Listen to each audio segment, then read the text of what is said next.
seconds. Mr. McMillan, would you like 30 seconds more? Allow me to introduce myself. I represent the rent is too damn high party. Listen, someone's stomach, child's stomach just growled. Did you hear it?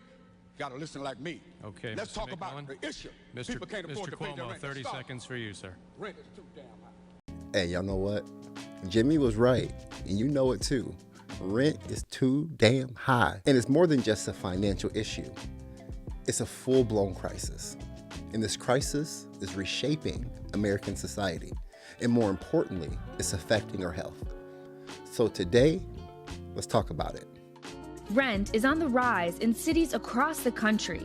Tonight, skyrocketing rents forcing a growing number of Americans to think twice about where home is.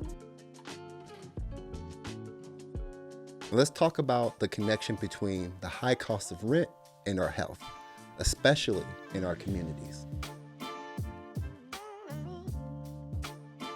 Now, let me break it down for you. These numbers are wild.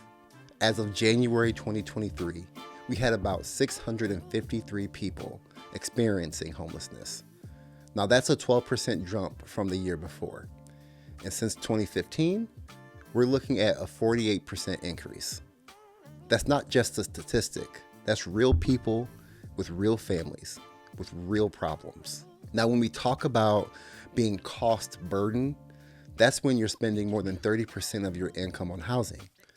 And let me tell you something, the burden is heavy, especially in our communities. Working at a safety net hospital as a clinical health coach, I see people every day having to make choices nobody should ever have to make. They're sitting in my office trying to figure out whether they should pay their rent or get medicine. And that's just not right. Let's talk about what the stress does to your body.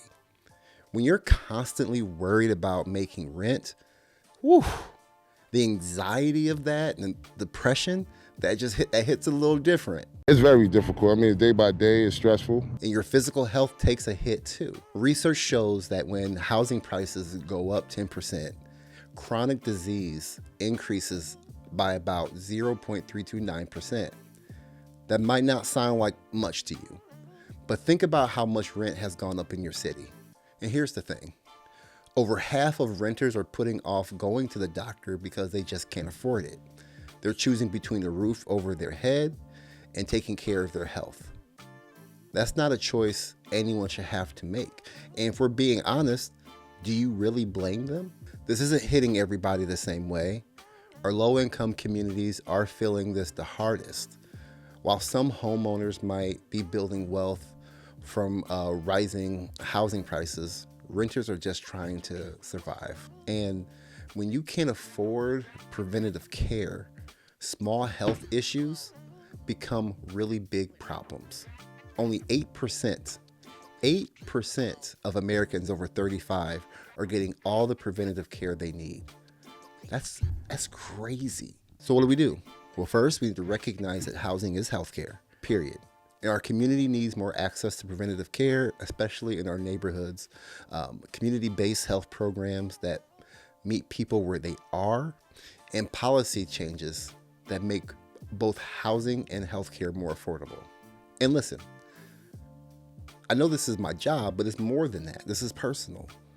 This is about our communities being able to thrive and not just survive.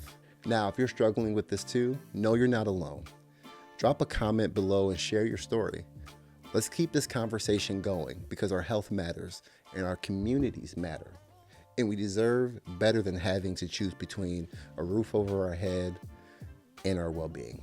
Now, don't forget to like, subscribe, and hit the notification bell.